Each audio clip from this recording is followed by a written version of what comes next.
Welcome episode of Rock Boys Football, officially game week. Hugh Freeze, the Auburn Tigers kicking off the 2024 season against Alabama A&M, and I think we'll start with this. There's a reason that sportsbooks aren't listing this game on the platforms, right? This should not be a sweat for this Auburn program. That being said, we kind of want to see Auburn, really start to put it together in 2024, and there's a few things that I think you could probably take away from this football game that I want to get into. And for the Auburn fans who've been rocking with the boys really throughout the summer and the offseason, you guys know that I look at this Auburn team and say, name me a college football team that's more improved heading into 2024 than this Auburn program. That's what excites me most about Auburn. You kind of want to see it get put together against Alabama A&M, want to get into a few of the biggest storylines that I have heading into this matchup. Now, before we do, and as always, for the Auburn fans, I would love to hear how you guys are feeling in the comment section. What are you most excited for? What are you most looking for from this Auburn program? And of course, if y'all do enjoy the content, consider subscribing to the channel. A quick shout out to all the Auburn fans. The amount of support y'all have shown through the middle of the summer, as we've talked about this program, talked the recruiting trail. It's really been a blast talking this program. The amount of support y'all have shown the fellas, it absolutely means the world. If you guys do enjoy the content, consider subscribing to the channel. And without further ado, let's get into this one. I want to start with this Auburn offensive line that, we've been pretty confident in heading into the 2024 season, but you read the late fall camp intel and say, maybe we're going to see a shuffle of the deck on the Auburn offensive line, potentially Dylan Wade kicking back out to left tackle, Percy Lewis coming into left guard. I'm kind of intrigued to see what this Auburn offensive line looks like, and maybe they play around with a few different recipes with their best five offensive linemen, trying to figure that out as they head into the meat of their schedule. I'll start with this. I think on a surface level, I'm not a huge fan of shuffling the deck on the offensive line 2 weeks before you kick off the 2024 season. With all that being said, I'm a massive fan of Auburn trying to figure out what their best starting five looks like and where that starting five plays on the offensive line. And we've talked a lot about Percy Lewis, about Percy Lewis is a road grader. He's not necessarily the best athlete at the left tackle position, but man, can this kid move people off the line of scrimmage. And if this Auburn staff thinks that Percy Lewis is going to be better operating, in a quote-unquote phone booth at the guard position, really just imposing his will physically on interior defensive linemen, I'm okay with that. And that's kind of the beauty of having a guy like Dylan Wade who, yes, is Dylan Wade's best position probably going to be at guard in the NFL? Yeah, absolutely. But you go back to 2023 and say Dylan Wade was just fine at left tackle for this Auburn program in the 2023 season. So when you have a guy like Dylan Wade that brings you that kind of versatility, it allows you to get creative in terms of playing guys in their best spots, getting your best five offensive linemen on the football field.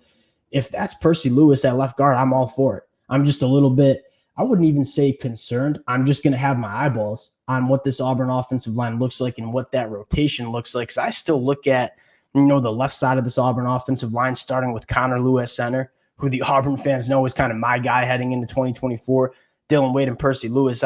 Whatever that combination looks like, I think that can be a very, very good side of the offensive line for this Auburn program. They got a lot of guys that have played a lot of football together. Kind of just interested to see how that offensive line shakes out in the opener for Auburn. I think secondly, how is Peyton Thorne getting used in this offense? I think last year you go back to the film and say there was a leash that was put on Peyton Thorne. You could tell the offensive coaching staff didn't have a ton of confidence in Peyton Thorne to start the 2023 season. And Peyton Thorne didn't have a ton of confidence in this Auburn offense. Again, we've talked about it a lot during the offseason. Peyton Thorne came in late in the cycle after spring practice, was kind of thrusted in to that starting role and was not even named the starter for that Auburn offense until August 13th. And so there was some reason to believe that there were going to be some growing pains with the new transfer quarterback, with just a ton of new faces on the perimeter and guys that quite frankly just weren't that good in 2023. I think Peyton Thorne getting a whole offseason as that quarterback one under the belt, you kind of get a vibe coming from the Auburn program that there's a lot more confidence in Peyton Thorne. What I'm looking for is, hey, do they let Peyton Thorne a little bit off the leash? Because I go back to Peyton Thorne at Michigan State, 20-plus yards down the field. He completed 41% of his footballs between the 2021 and 2022 season. That number dropped to 28% at Auburn in 2023. I think Peyton Thorne can bring more juice to this Auburn offense than a lot of people give him credit. I feel like a lot of people just forget that Peyton Thorne was a solid quarterback that won a lot of football games in the Big Ten at Michigan State. With more confidence in Peyton Thorne and having Peyton Thorne have more confidence in himself in this offense, I wonder if you see a little bit more of an aggressive approach with Peyton Thorne when you combine that with, Auburn's got difference makers on the outside now. You look at last year, Auburn just didn't really have any wide receivers that could go make plays vertically down the field. Rivaldo Fairweather was, kind of that pass catcher that the passing attack went through. Now you have Cam Coleman, who is one of the best vertical wide receivers that we're going to see in the country. You have a guy in Keandre Lambert-Smith who can work those short intermediate route trees at such a high level. The confidence with Peyton Thorne, the confidence in your playmakers on the outside, are we going to let Peyton Thorne off the leash? And I'll say this, I think there's a part of thinking that said, all right, maybe we don't need to unload the clip against Alabama A&M and save some of these packages and plays that we really like for a little bit later in the season. Yes, that's an argument that I certainly get. But I also think it might be a good idea to show opposing defenses that you're going to see in the SEC that, hey, we can push the ball down the field. We have a lot more confidence in our vertical passing attack. Because you go back to 2023, how were opposing defenses playing this Auburn program? They were just rolling safeties in the box. They knew Auburn wasn't going to punish them vertically down the field. It's really hard to operate an offense when you're kind of playing in a phone booth and you can't access the deeper third. And so I'm not necessarily opposed to Auburn just putting it on the film that, hey, we can go punish teams if you want to roll your safeties into the box. I think a little side note too, Deuce Knight's going to be in attendance, 5-star quarterback in the 2025 class. You might want to show Deuce Knight that, hey, we are an offense that is going to unleash the quarterback, and you're a quarterback that you can put up some real numbers within this Auburn offense. That's kind of what I'm looking for in terms of Peyton Thorne, how they use him. And again, Hugh Freeze having a heavier hand on this Auburn offense.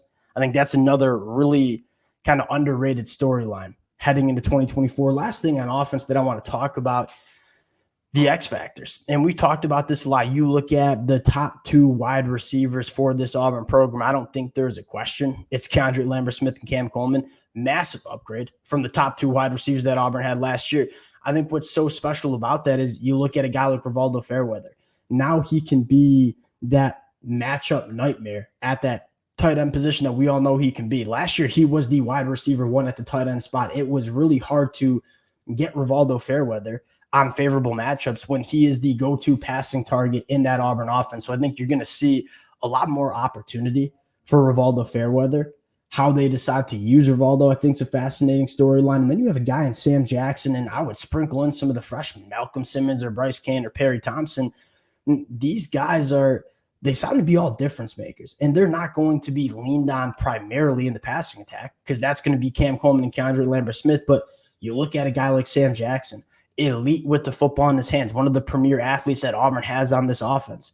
We're not going to ask Sam Jackson to be the wide receiver one, but we are going to ask him to be, I don't even know if I'd say gadget guy, but be this kind of X factor within that Auburn offense. Now, moving on to the defensive side of the football as the lawnmower service coming out to cut the grass here, I want to look at the defensive line rotation because there's been a lot of conversation about how Auburn is going to use the defensive line. I think the number one thing I want to look for is the true freshmen. Guys like Amaris Williams and Malik Blockton who have generated a lot of buzz coming out of fall camp. We've had some concerns about Auburn in terms of depth on the defensive line. If Malik Blockton and Amaris Williams are ready to go as freshmen, my concerns about the depth are significantly mitigated. I think the second conversation is, hey, how are we going to use Keldrick Falk where you have so many, kind of elite edge rushers, right? Kieran Crawford, you look at Jalen McLeod, you look at potentially Amaris Williams, who I think can be elite as a freshman. How do you get them all on the football field at the same time? Well, Keldrick Falk's up to 290 pounds. Does Keldrick Falk maybe kick down inside to the 3-tech at points during this Auburn game, maybe on those third and long situations where you're getting creative in terms of how you want to get after the quarterback? That's probably another thing that I'll be looking for going to the linebacker room. And this is probably where we'll close it out here. How is DJ Durkin and Charles Kelly using these linebackers? I think this is a perfect way. We've kind of said this since DJ Durkin took that job at Auburn. You have two linebackers in Eugene Asante and Austin Keys. I'd probably throw in the true freshman DeMarcus Riddick as well. these linebackers are kind of X factors in terms of getting after the passer. You go back to Texas A&M under DJ Durkin last year, they used those linebackers in the pass rush game significantly. I think DJ Durkin is walking into a linebacker room that is built for a DJ Durkin defense. How are we getting Eugene Asante and Austin Keys and potentially DeMarcus Riddick involved in the pass rush? That's probably the last question mark that I have for this Auburn defense. And again, I don't know if DJ Durkin's going to unload the clip in terms of how we want to get after the quarterback, because again, you got some games. This is a really important stretch for Auburn. Like these first 5 games, I think there is a world where Auburn goes 5-0. You talk about the momentum just before 2024. What happens if this Auburn team, starts 2024 5-0? What happens on the recruiting trail? It's a really big 5 games. And so I don't know if Auburn is going to, empty the clip in terms of showing everything they have on the defensive side of the football. But I do think you'll get a sense of how these linebackers are going to get used within this Auburn defense. In the secondary, there are some position battles and some rotation stuff that we might be looking at, specifically the depth at cornerback, which you'll probably get to see a little bit of the depth come second half if Auburn's as good as we think they are. And so we're going to get some answers about some of the depth of this Auburn program as well. We'll close it out there. Again, Auburn should be winning this football game very handily. That being said, you're going to learn a lot from this Auburn program. Saturday night, Jordan-Hare Stadium, fire the boys up. We'll probably talk about this game Sunday morning after it concludes. Appreciate you guys rocking with the fellas. Again, if y'all do enjoy the content, consider subscribing to the channel. Appreciate you guys, and we'll talk to y'all later.